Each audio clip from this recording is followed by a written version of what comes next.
Coming at you live from the heart of Lincoln, America. Welcome into 6 p.m. in Lincoln with former Nebraska linebacker Chris Kolarevic. Intercepted. Ball game over. Picked off by Chris Kolarevic. This is 6 p.m. in Lincoln with Chris Kolarevic. Sponsored by the Teammates Mentoring Program on 93.7 The Ticket and theticketfm.com. All right, Jake, we got a lot to talk about today. Did you miss me? Yeah, it's good to see you back. It's been a little bit. Yeah. I've been out of town. I've been busy. A lot going on, but I got a lot to talk about today on the show. So we just won the national championship. Season just got done. We beat Hutchinson 28-10 in the Natty, and then I took about a week to just go see family and get out of the way for a little bit. And now I'm back in town, and just have some thoughts on the current state of football. The state of football, and I wanted to share my experience with my first season coaching, where I feel like I grew, where I feel like the team grew, just my experience with coaching. And I wanted to share kind of what I'm seeing with where football is at right now. I went on a little bit of a tear on Instagram the other day, and I was just posting about, I was basically saying football has changed. The sport of football is a different sport than it was 10 years ago. I mean, even 5 years ago. I mean, you saw Indiana beat Nebraska, or Indiana. Sorry, I'm seeing all these ends. I just let a Nebraska slip. Indiana beat Alabama, like blew them out in the playoff game. And if you would have said that 5-10 years ago, I thought you were crazy. Everybody thought you were crazy. But it's a different landscape. So what I said and what I'm seeing is football has become much more of a player-run sport. It's become much more of a sport where, I mean, with NIL, with the portal, and with players having a voice on social media, it's given the players so much more power, and the power dynamic shifted. So it's created this effect where the players have much more of a say of how things are done, and they have much more control over how they play and how they act on the field and even off the field. So what's had to happen, and what I see the best coaches doing is the best coaches are in a way, they're kind of getting out of the way. And you don't see as much yelling, talking down to kids. You don't see as much just belittling or making kids feel like they're small. It's getting out of the way so that kids can be on the field, players can be on the field and feel comfortable, confident in their own abilities, trust their teammates, and go make plays. And you're seeing a much more loose style of football. It's not this all 11 guys are doing an exact job, and if you don't do that job, the whole team's screwed. It's a much more loose, much more flow of, we're just out here to make plays a lot of times. And obviously you have to have a defense and a structure set up, but it's a much more player run. Players make plays, get the best athletes on the field, and let's ball. And that's what I'm seeing. And that's kind of what I was speaking about on social media the other day. And I put these posts out, and they kind of blew up. Like I had like thousands of people viewing them, and like a lot of people hit me up about like what I had said about how the game's changing. And I think people are seeing it. And I also mentioned, I've been preaching that since I came out of high school. Really, I felt like the game was changing in that direction with the players getting more power and the players being able to kind of have more say of how they play and how the game's played. And especially since 21 and 22 in Nebraska. And I saw that as the issue on the team, and I wasn't real shy about vocalizing that. And I think that might have rubbed some people the wrong way at times. But the coaches have to have trust in the players, and the players have to have trust in the coaches, and it has to go both ways. And the players need to feel comfortable and confident to go out on the field and make plays. And what I see when I was there, and even a little bit still, is you see a bunch of players playing a little tight. Like you see guys worried to make a mistake. You see guys worried, oh, what's going to happen if I mess up? They're playing tight, and you can't play football tight. You have to play football loose. You have to play it with a passion, with an aggression, with a desire to make plays, with a desire to beat the person in front of you, compete and beat the person in front of you.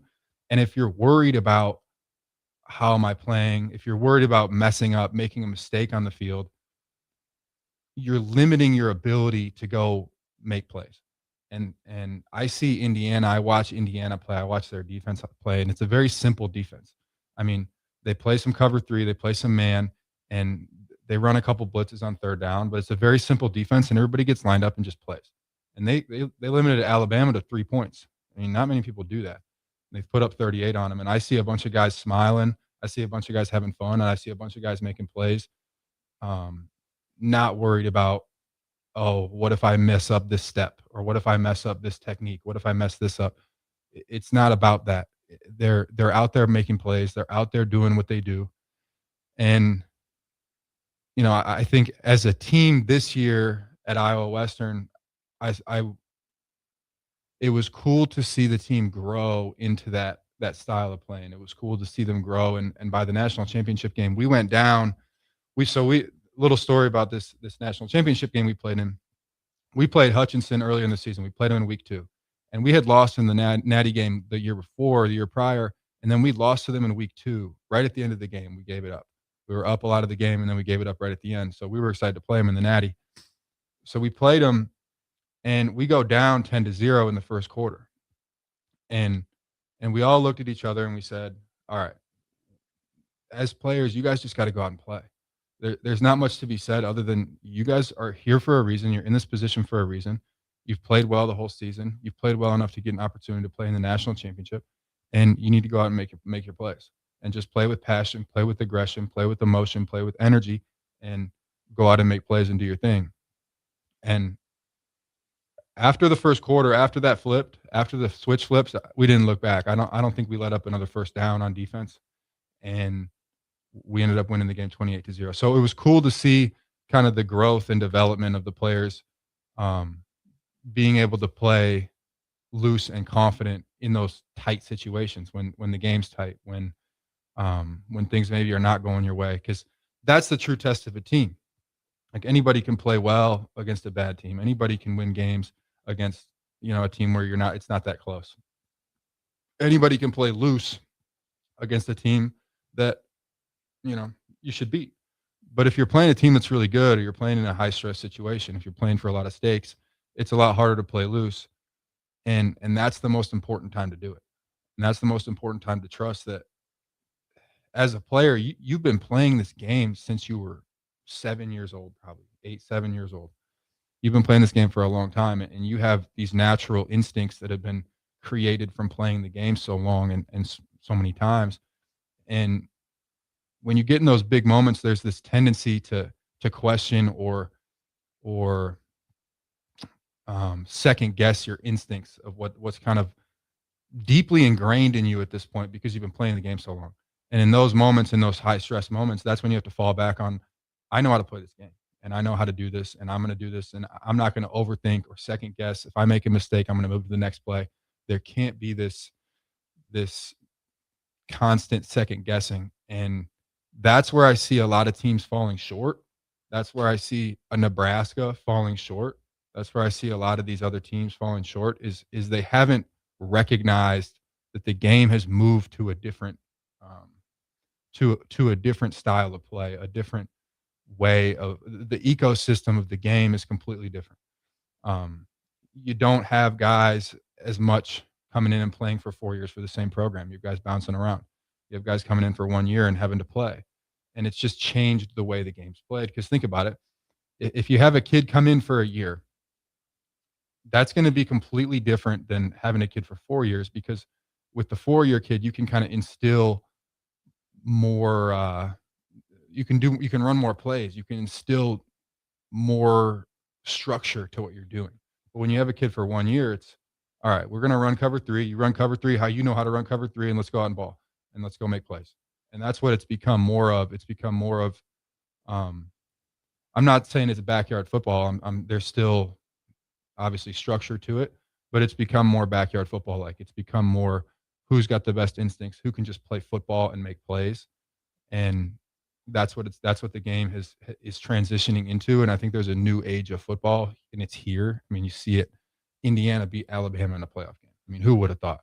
And I see that new wave and a new game coming in, and there's certain people that are not, adopting that, and that's and you're seeing the results on the field. So, um, yeah, really cool to see the team win. Really cool to see um, pretty much all the guys that started, and then a couple more get Division One offers and sign. Shout out to everybody at Shout out to every single person on that team. It was an awesome team. It was a special season. Um, and shout out to Emily Strohmeyer, who died before the season. Head coach Scott Strohmeyer, his daughter, had died about I want to say 2 or 3 months before the season started.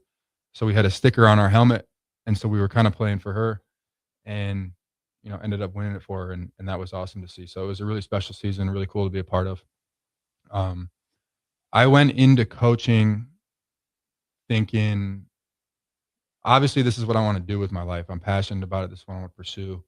Um, but I also knew there was a lot I didn't know, and I knew that there was a lot of things about the sport that um, they're different from the coaching side, from the playing side. It's a different. It's just different, obviously. And there were some things I had to learn, and I think the biggest thing that I took from this season, and to kind of tie it into with what I was talking about with football changing, is a lot of times there's going to be a lot of crazy stuff happening. Like, this player wants this, or somebody's upset about that, or you're losing a game, or something's not going right. And a lot of it is just allowing it to happen and still staying focused on where you're going and the mission. Just staying focused on the goal, staying focused on the mission, and not reacting all the time and not getting worried all the time about little things happening, and just letting things kind of play out. Um, and it was cool to see like a JUCO program. It was cool to be a part of that for a year, because you see a lot of people at JUCO, like, it's last chance you. It's guys that came in with some maybe issues, or they had some grade issues, or they had some trouble with the law, or they had other issues going on, and they ended up at JUCO. And it was really awesome to see guys kind of straighten themselves out and figure out how to play football well, obviously, which they already knew how to do, but also figure out how to become better men. I know a couple guys, like Corey Washington, had a tweet about it. I'll actually read his tweet off. Hang on, let me find it.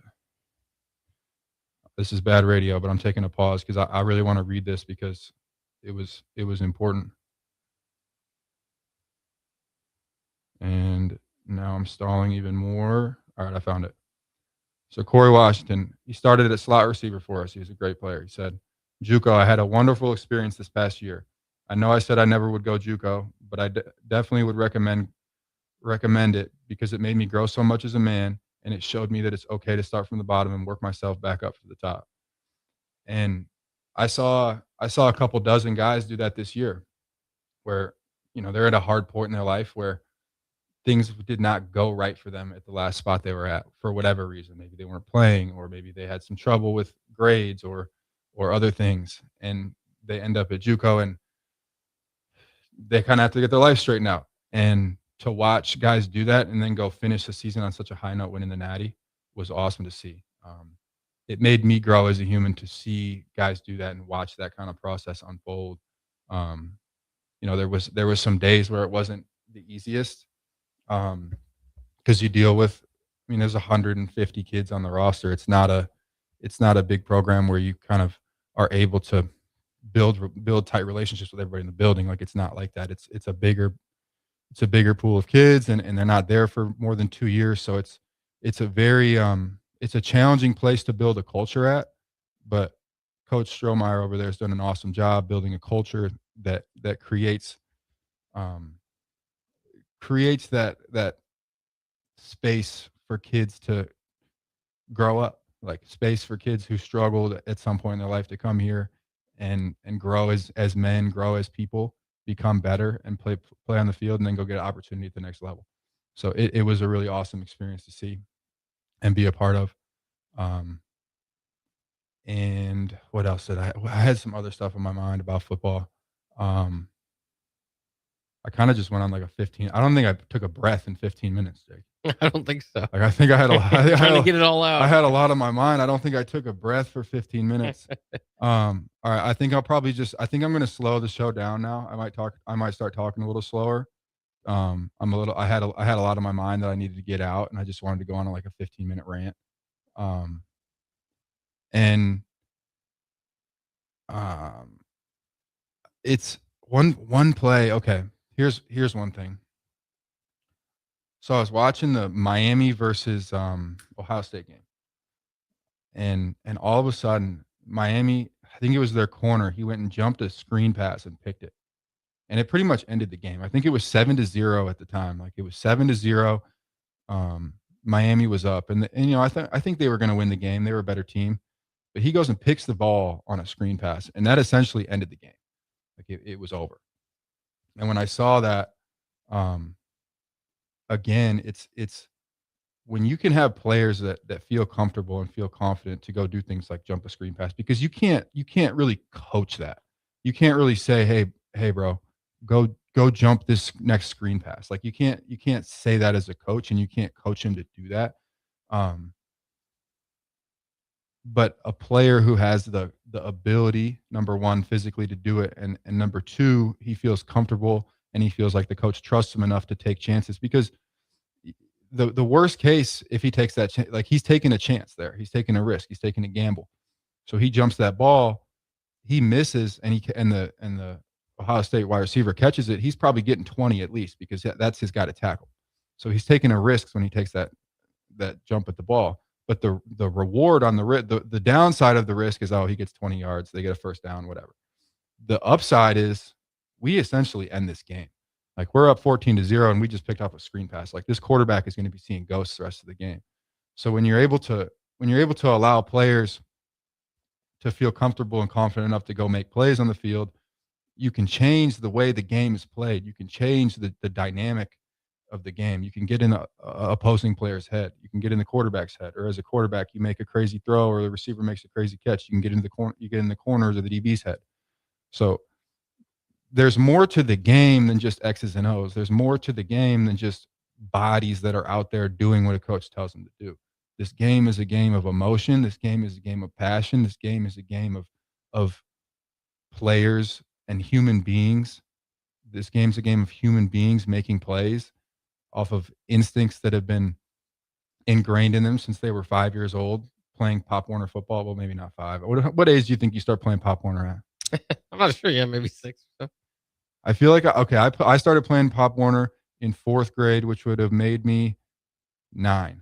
Okay. I was 9. Okay. And some kids maybe a little earlier. So you have these habits, or these, not even habits, but you have these instincts, this intuition that's built in you since you were 9 years old, that you've been playing this game. And I think as a coach, to try and take that out of a kid and say, hey, we want you to play this technique specifically, or we need you to do it like this. And if you don't do it like this, you're not going to be on the field. I think to do that, you're limiting the player's capacity to be the best he can be. And as a byproduct, you're limiting the capacity of the team to be as good as it can be, because the team is the sum of its parts, and the team is the sum of all the players on it. So if you can allow players to reach their ceiling, if you can allow players to maximize their own potential individually, it makes the team better and makes the team rise higher. So I just noticed a lot of that this weekend, where I saw just players out there making plays, and I noticed the shift of what football's becoming and what it's turning into. And yeah, I just wanted to talk about that on the first segment. I'm probably good to go to break. Was it about that time? Yeah, you're good to go. All right, sounds good. We'll be back in a couple minutes. Tune in to 93.7 The Ticket immediately after every Nebraska men's basketball game for 1 hour of post-game recap. The Nebraska Basketball Postgame Show is sponsored by Union Bank and Trust, John Henry's Plumbing, Heating, Air, and Electrical, and the Lincoln Airport on 93.7 The Ticket and theticketfm.com. Are you looking for an exciting new way to put your skills to work? Explore new career options in the fintech industry at Currency, a Sandhills Global company. We offer full-time positions in financial sales, compliance, operations, and other fields. We also offer a 4.5-day work week, an attractive benefits package, and opportunities for advancement. Put your motivation to work and grow with us at Currency. Visit gocurrency.com/careers to learn more. Bagels & Joe is the best place to start off your mornings, and you can order your breakfast ahead of time on their app. You can't go wrong with one of their great bagel sandwiches or breakfast burritos. Stop by any of their 4 locations in Lincoln and their location in Seward. Bagels & Joe. Anderson Ford in Lincoln has 2 convenient locations, which means 2 times the customer service, 2 times the inventory, and 2 times the ability to get you in the car of your dreams. Whether you visit us on the north side or the south side, you'll find more selection and a team that's always on your side. When you're looking for a better way to buy your next Ford, visit Anderson Ford in Lincoln, where exceptional service meets unbeatable selection. Concrete Industries has immediate job openings for precast production laborers and maintenance technicians. Concrete Industries offers great pay, health benefits, 401k, a wellness program, holidays, and paid time off. Apply today to earn a starting pay of $21.50 per hour plus a $1,500 hiring bonus. Concrete Industries is hiring all experience levels and offers on-the-job training. Start your career today as a precast production laborer or maintenance technician. Visit concreteindustries.com.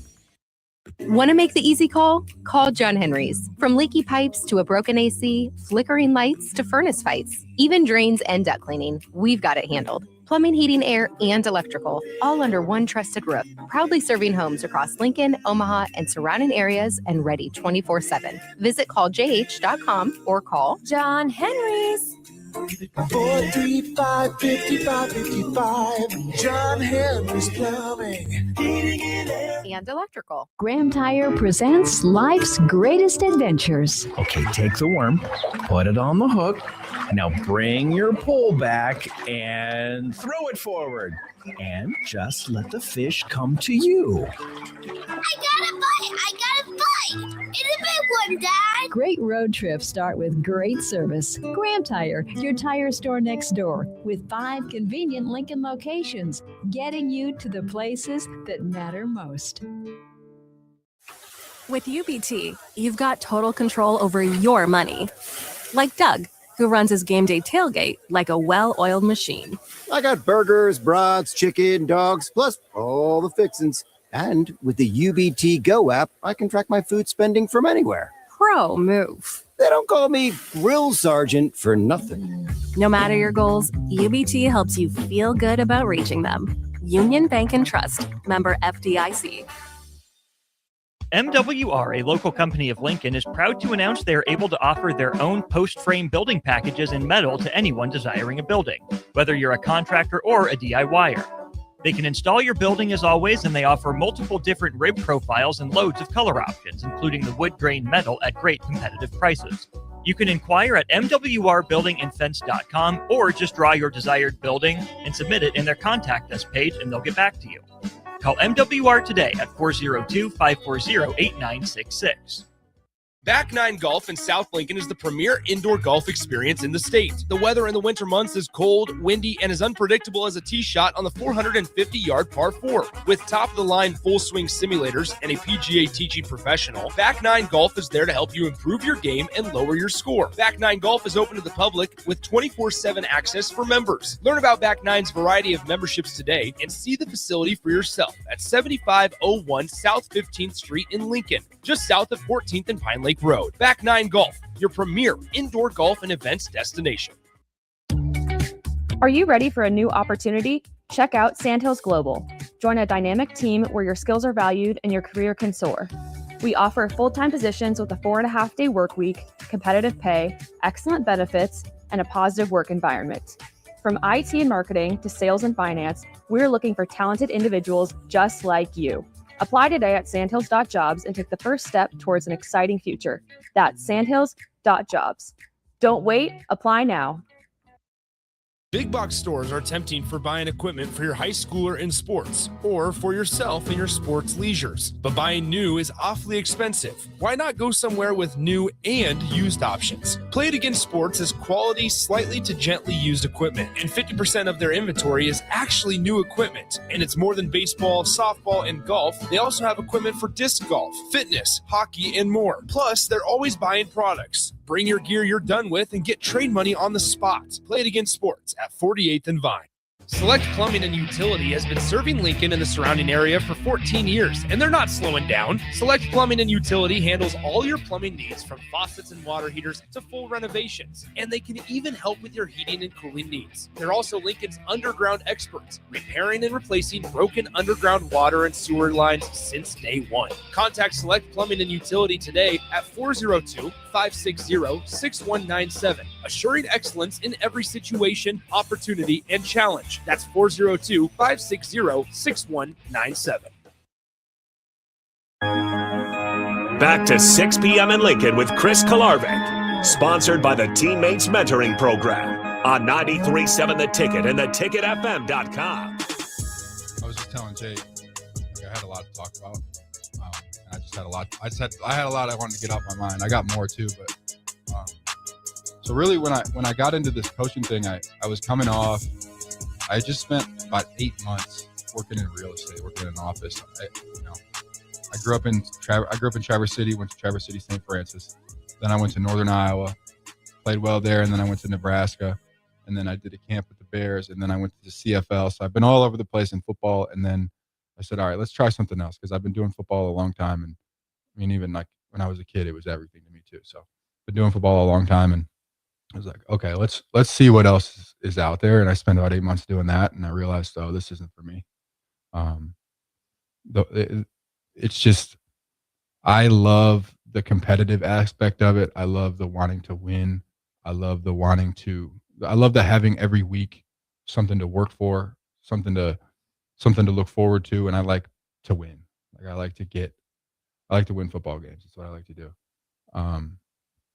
So that transition was, I spent those 8 months kind of thinking about it. And even before I had gotten into real estate, I in the back of my mind, I thought coaching was probably what I wanted to do, but I ended up, trying something else. And I spent that year kind of thinking about it. And I realized I wanted to do the coaching thing about after 2 weeks of this first season. I wasn't around football. I realized I need to be around football.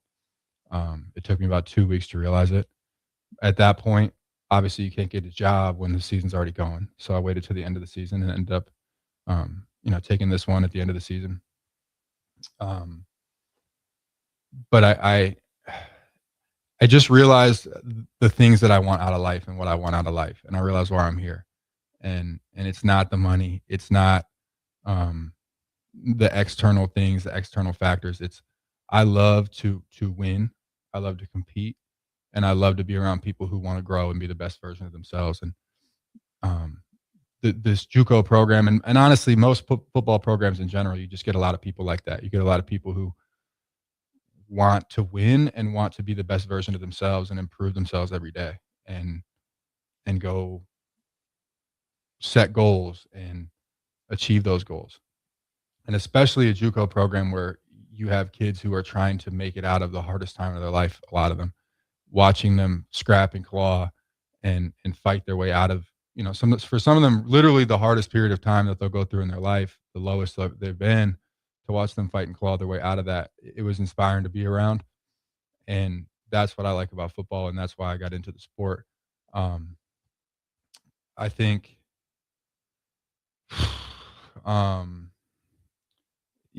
I can't see myself doing anything else. And it was a hard decision at the time, because I know that when I'm around football, my life becomes around football.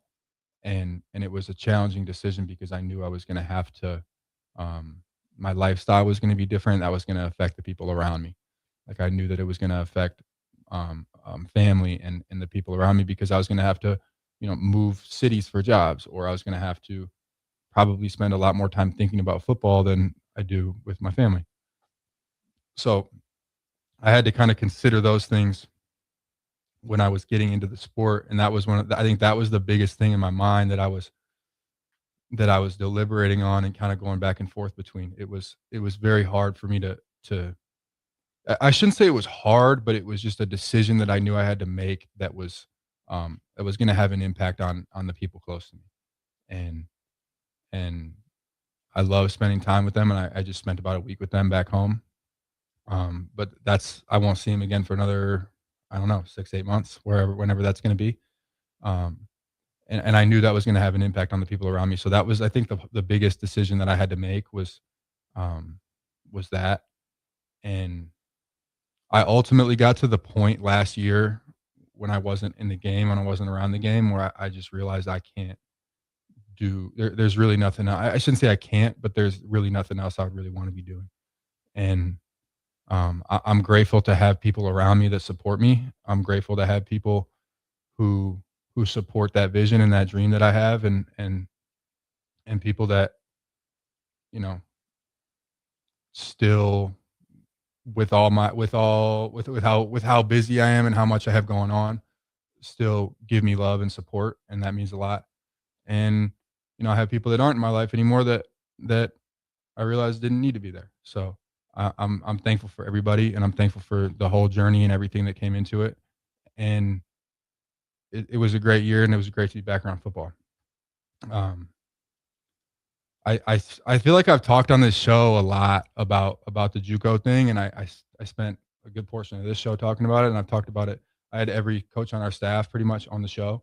Who did I have? I had Aaron Terry. I had Vaughn Van Dame. I had Riley Harms. I had Darius Moore, and I believe that's it, if I'm remembering right. But yeah, had those guys on the staff. I spent a lot of time talking about the JUCO thing on here, and it was something that, I mentioned watching these kids, build their life back up and being in a hard spot.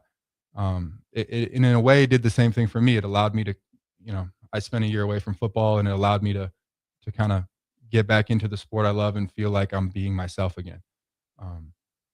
Because this sport has become a big part of who I am. And when I'm not around it, I don't necessarily feel like myself as much. So it's become, it allowed me to kind of rebuild that and get back into the sport. And I'm really grateful for that this season that I had there. What else is going on around football? Any like big news? What else is there anything that's been on people's minds that needs to be talked about? Like, what's the trending topics around sport right now? Well, I was going to ask you, how much are you able to take in the rest of college football when you are a coach? It's a good question, actually.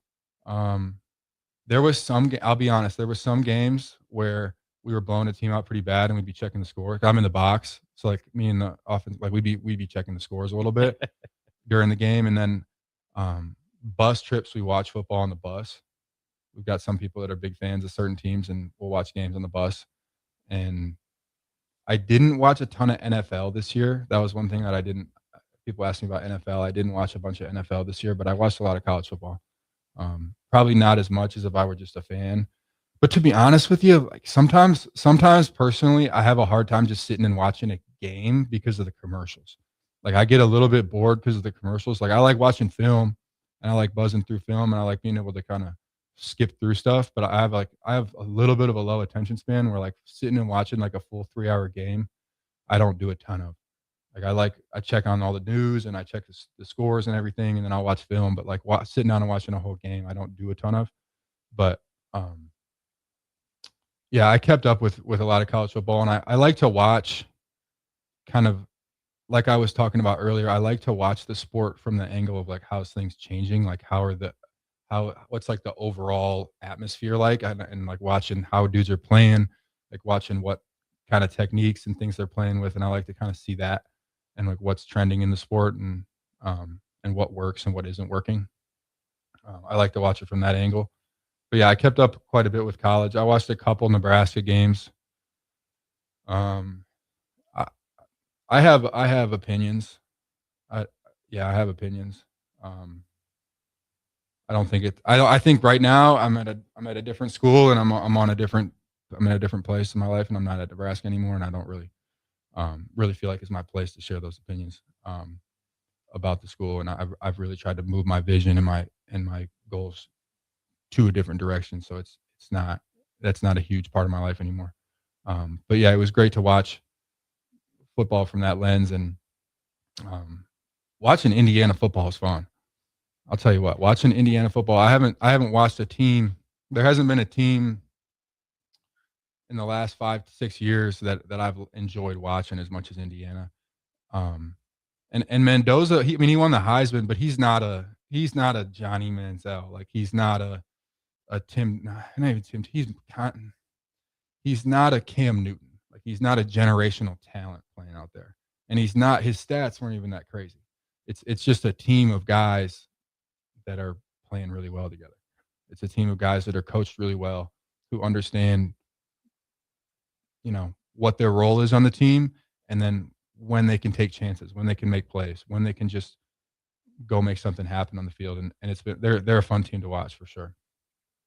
Another question I was going to have is obviously you got to get very close to the study when you're a player. Has watching football changed now as a coach, or is it pretty much still seeing it through the lens that the players see it when you're breaking down film one way or the other? To be honest with you, Jake, I always watched it from the lens of a coach. I think, and I realized that this year when I was playing, I think I kind of always watched it like that. I kind of always watched football like that. When I was about 14, 15, I had a older coach come into my life and come in and mentor me. And I used to sit on the phone and talk with him, and he would explain the game to me. And, I've had him and a lot of other coaches in my life who taught me the game, because I didn't grow up with any family that even played football or was a coach or anything like that. But I had certain mentors and people come into my life that became, big parts of my life that, they helped, they explained the game to me, and I almost learned life through football and through football coaching. And, so I think I always, even when I was playing, I kind of saw it from the lens of a coach and like see the big picture of it, not just one player or not just one little thing on the field, not just one part of the scheme, but the big picture of it. Like, how is this all working together? Like, how is the sport changing? Like, how do we win this game as a whole? Not just like, how do we win this play, but how do we win the war, not just the battle? Like, how do we win next year? Where's this sport going? Where's this team going? What's the vision or the direction of the people around us, and where are we going? And I think that's kind of how I always looked at the game. As a player, obviously you got to just play and you don't get to talk about it as much, and you don't get your voice isn't heard as much. But that's kind of how I always saw the game. And I like to kind of see trends and see where things are going, seeing what people are doing, seeing the new things that people are doing, seeing, the different angles people are taking, how they win. I was also interested kind of with your opening statements, kind of talking about how the college games kind of become a little transitional and transactional and all that. Mm-hmm. Has that affect the JUCO ranks? Because that's kind of built in, right? Is that you're not there for the long haul. You're constantly kind of changing the roster. Did you feel, and obviously it's your first year, but a lot of veteran guys on staff. Do you think that that's kind of hitting the JUCO ranks as well? It definitely is. And I think what you got to understand is these JUCO teams have been doing what everybody else is doing for years. They've already been doing it. So a lot of these programs are coming to JUCO to get kids now, because it's number one, at a JUCO program, you promote the kids. It's not just, oh, my kid went in the portal, like screw him, he's going to the portal. It's you're at a JUCO and you promote the kids and you get them getting to the next level, and you want to get them to the next level. And I think more and more, I think from what I've seen, at least at Iowa Western and from my angle, I've seen JUCO becoming more and more popular in recruiting. Like we have a D lineman, he's getting Auburn, he's getting, Iowa State, Kansas State, he's getting SEC offers, he's getting Penn State. We got probably 5 or 6 guys that are getting similar levels. And then I think at least 25 of our guys got Division I offers. So these teams kind of recognize the value of that level and guys that can come in, because they're guys that have played football at a high level and played against other good players, and they can come in and play right away because they already have experience playing. So there's a lot of value in it, I think. As far as the sport being transactional, it definitely is. It's definitely more transactional. It's definitely more of a business, but I don't think that's a bad thing. I think with relationships and with building relationships with players and other coaches, I think you just have to be more intentional with the way that you do it. It's not just, oh, you're in our program, you're going to be here, you're stuck here. You kind of have to do what I say no matter what. And that's how it was for years and years. Like for years and years, it was pretty much a kid picks a program. The coach is all great, nice to him in recruiting, picks a program, goes somewhere, and then it's like, you just have to do whatever I say all the time, no matter what. And you're screwed if you don't. That's pretty much that was the power dynamic of football for years and years. And that's what I meant when I said it's changed, where the players have more power and the players have more voice in what things are, in how things are done. And so as coaches, people have had to adjust, in my opinion. And that's what I've seen is the people that have been able to adjust, like Signetti, the people that have been able to kind of adapt and change their style to fit what's going on in the culture. Those are the guys that have been really successful. And so, yes, I do think it's more transactional, but I also think that the relationships are more real and they're more honest and they're more upfront, because it's not just one guy has all the power and you have to do everything I say. They become a lot more they've got transactional as far as year to year, school to school, but as far as the actual relationships being built, I think they're more real. Yeah, that's interesting. I also wanted to ask you too about, you mentioned some of the JUCO players moving on. How much of a role do you have in fielding calls and trying to get those guys to that next level? And also just for your own, kind of re-upping next year, how much recruiting do you do as a JUCO positional coach? Yeah, we recruit from both sides pretty much. And we're not out there calling guys all day trying to get our guys offers, but obviously if you're a coach bringing a player into a program, you're probably going to call the coach that coached him and see how he is as a player. And so we field a lot of calls like that. And I always want to see my guys go succeed and do well at the next level. So I try and set them up with the best situation they can get into. And, kind of from someone that's been through that process and now is on the other side of it, I kind of am able to guide them in the right direction and show them, okay, maybe this is the right decision. Maybe but ultimately it's their decision. And then from the other end, yeah, we have to recruit a lot. We recruit a lot of kids because there's a lot of turnover. Like our whole 2 deep in our backer room is gone. So we have to re-up. We have to reload for next year, and we recruit a lot. Like we have to recruit a lot of kids coming to the program. Not everybody sticks around. Not everybody pans out, but we have to do a lot of that recruiting, and that's a huge part of it. Yeah. Is there a certain, I know, kind of talking to Terrell and some of the guys that used to play in JUCO ball, is there a certain amount you have to take from within the state or within the region compared to elsewhere? Your JUCO football. A little bit. Yeah, that's a good question. Not that many people know that. I have to tell recruits that when I'm recruiting them.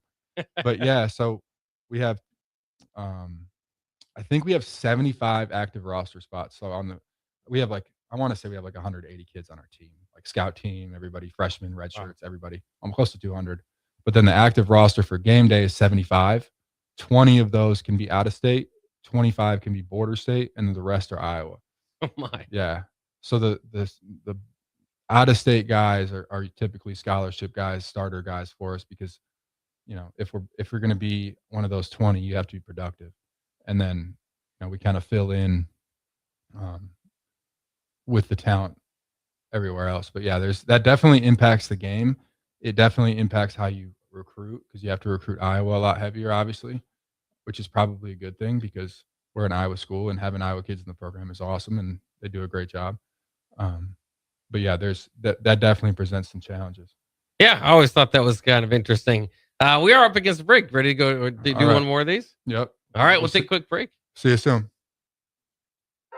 Tune in to 93.7 The Ticket immediately after every Nebraska men's basketball game for 1 hour of post-game recap. The Nebraska Basketball Postgame Show is sponsored by Union Bank and Trust, John Henry's Plumbing, Heating, Air, and Electrical, and the Lincoln Airport on 93.7 The Ticket and theticketfm.com.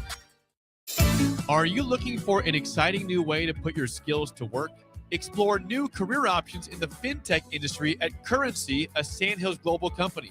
We offer full-time positions in financial sales, compliance, operations, and other fields. We also offer a 4.5-day work week, an attractive benefits package, and opportunities for advancement. Put your motivation to work and grow with us at Currency. Visit gocurrency.com/careers to learn more. Bagels & Joe is the best place to start off your mornings, and you can order your breakfast ahead of time on their app. You can't go wrong with one of their great bagel sandwiches or breakfast burritos. Stop by any of their 4 locations in Lincoln and their location in Seward. Bagels & Joe. Anderson Ford in Lincoln has 2 convenient locations, which means 2 times the customer service, 2 times the inventory, and 2 times the ability to get you in the car of your dreams. Whether you visit us on the north side or the south side, you'll find more selection and a team that's always on your side. When you're looking for a better way to buy your next Ford, visit Anderson Ford in Lincoln, where exceptional service meets unbeatable selection.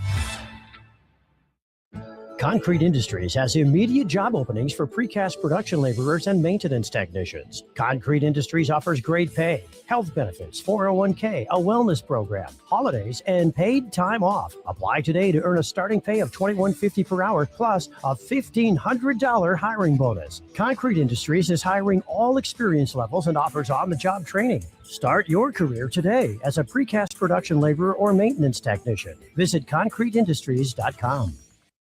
Want to make the easy call? Call John Henry's. From leaky pipes to a broken AC, flickering lights to furnace fights, even drains and duct cleaning, we've got it handled. Plumbing, heating, air, and electrical, all under one trusted roof. Proudly serving homes across Lincoln, Omaha, and surrounding areas and ready 24/7. Visit calljh.com or call John Henry's. 435-5555. John Henry's Plumbing, Heating and Air. and electrical. Graham Tire presents life's greatest adventures. Okay, take the worm, put it on the hook. Now bring your pole back and throw it forward. And just let the fish come to you. I got a bite! I got a bite! It's a big one, Dad! Great road trips start with great service. Graham Tire, your tire store next door, with 5 convenient Lincoln locations, getting you to the places that matter most. With UBT, you've got total control over your money. Like Doug, who runs his game day tailgate like a well-oiled machine. I got burgers, brats, chicken, dogs, plus all the fixins. And with the UBT Go app, I can track my food spending from anywhere. Pro move. They don't call me Grill Sergeant for nothing. No matter your goals, UBT helps you feel good about reaching them. Union Bank and Trust. Member FDIC. Back to 6 p.m. in Lincoln with Chris Kolarevic. Sponsored by the Teammates Mentoring Program on 93.7 The Ticket and theticketfm.com. All right, we got one more of these. We got about 5 minutes to go. Jake just told me we got about 5 minutes. Old DP just stopped by in the studio. Have to give a big shout out to DP for letting me do the show, even though it's intermittent and not being a very consistent show. I haven't been able to do it every week. It's been like once every couple months for a bit. Sometimes some months it's more, some months it's less. But just wanted to give a big shout out to DP and the whole radio station. You guys are doing a hell of a job out here, and I'm happy to be a part of it. And I've been blessed to be able to come here. I've been doing this about a year, and there's been months where it's been every week, but then there's been months where it's no weeks, and to have me be a part of it still and be able to come on and talk and speak my mind and have a platform to talk about stuff I want to talk about and bring on some awesome people. It's been a great experience. So I appreciate you, DP. Back to some football stuff. What you got? I feel like you had a couple questions on your mind. You got any more questions? Well, I did want to know, because there are a lot of people that are always frustrated or interested in the college football playoff, where it is now, 12 teams. They adjusted the seating, but there's always going to be people that are a little bit frustrated. Were you a fan of seeing both James Madison and Tulane in the 12? Can you remind me which seeds are in the top 4 right now? So the top 4 seeds were Indiana, Ohio State, Georgia, and Texas Tech. The ones currently in it still. Oh, currently now still in it. Yeah. The 1 seed Indiana, the 5 seed Oregon will play each other, and the 6 seed Ole Miss will play the 10 seed Miami. To me, 12 feels like the right number. So FCS does 24. I played in the 2014 playoff in the FCS. You don't see teams past 12 making it. I know I saw Saban talking about it with letting a group of 5 team in is like letting, what did he say? He said it's like, he used an analogy. I can't remember what the analogy was. Do you remember? I don't remember. Yeah. Let me think for 1 second. Bad radio, but let me think for 1 second. Yeah, he said, this is what he said. He said, letting a group of 5 team is like letting a AAA team into the Major League playoffs. And to a degree, I do agree with that. But also, to play devil's advocate to that, the whole reason that you made a playoff was to get one of those teams in there. Like I remember when it was the BCS, it was always, oh, well, Boise will never make the BCS. It's impossible. They can't make it. And it was true. Like they couldn't make the BCS. There was no way. A Boise or a UCF or a Tulane like this year or a James Madison, those type of teams, like they could never make a BCS game. So you created the playoff in order to get one of those teams in there. And then you created the 4 team. Nobody was letting them in the 4 team either. Like it was, you went from 2 to 4 in order to get the group of 5 teams in there. And then when we had 4, it was like, oh, we can't let them in this one either. And now we're at 12 and we're saying, oh, we can't let them in this one either. So it's either like, you either have to expand it or you have to just say, we're not letting them in here. And maybe it's they have to be undefeated. Maybe there has to be some sort of metric for them to be able to qualify for it. I get what people are saying though, where you put James Madison and you put Tulane in and you got 2 bad games, and it was 2 bad games. And it's rare where you're going to get a team from the group of 5 that's going to be good enough to win a game, let alone win a whole thing and win 3 games versus 3 of the best teams in the country for 3 straight weeks on the biggest stakes with everybody watching. Like it's just not really going to happen. Like I think basketball is maybe a little easier to get a Cinderella team because it's, you know, it's just less of a, I don't know how to explain it, but I feel like in basketball, you're more likely to get a Cinderella, but football, a Cinderella, somebody upsetting a team, it's such a physical and physically dominated sport. And there's so much money in it that I think it'd be really hard for a group of 5 team to ever make a run. Maybe they win a game one year. Maybe they win 1 game. Or maybe there's a really, really good team like a Boise back in the day when they had Kellen Moore, and maybe they win a couple games. I think 1 is enough. I don't think you need 2. Why did 2 get in?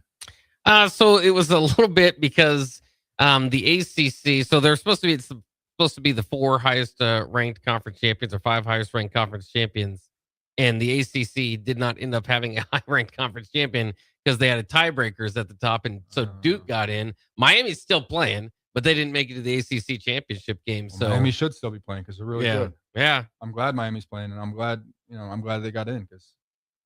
The other question I'd have for you is the NFL, how they do the playoffs now, is the top seed as it moves along gets the worst seed. That was one thing that I wanted. Yes, for sure. You'd like that for college football? For sure, we should. Yeah. College football should absolutely do that. There's no question about it. They did that in the FCS playoffs, if I remember right. I'm like 90% sure that they did that. I don't want to speak too surely because it's been like 5 years since I've been a part of that, but I'm like 90% sure that the FCS playoffs adjust round to round based on seeds. And I would like to see that for sure, because I mean, you see this year that those top teams got unlucky and they had to play the better teams in the second round, which is not how it should be. Like you should get an easier path if you're the best team, and those teams earn that throughout the season. Like the regular season needs to matter. What you do in the regular season needs to affect what you have in the postseason. And that should definitely, I think that would be for me, that would be a more important change to the system than just saying we're not letting group of 5 teams in, is adjusting based on seeds. And kind of the final question people have for this is the teams that are getting a bye now in 2 years, Indiana's the only one to get the win in the second round. So those teams are 1-7, after having a bye. And so it's obviously a longer, but is it because they're playing the better team though? Could be. Obviously, you're playing somebody that's earned it at that point. Yeah, that's got you get the rust versus rust. Yeah, yeah. It's hard to say. It's hard to say. It's hard to say because there's not a ton of data. Like we've only been doing this 2 years. Yeah. So there's not a ton of data and everybody's so reactionary where if there's one problem, we need to change the whole system. Some years you're not even going to have this problem. But every year it seems like some sort of issue comes up like this, and everybody wants to change the whole system, and some things get adjusted. But it ain't up to me, and I don't know what's going to happen. And I think football is great, regardless of what the structure is. And I like watching playoff football. That's the way to be. I think we're all in that boat at least. Hell yeah! All right, hey, this was fun. Don't know when I'll be on again. Maybe next week, maybe the week after. We'll see. Great to see you guys. Have a good night.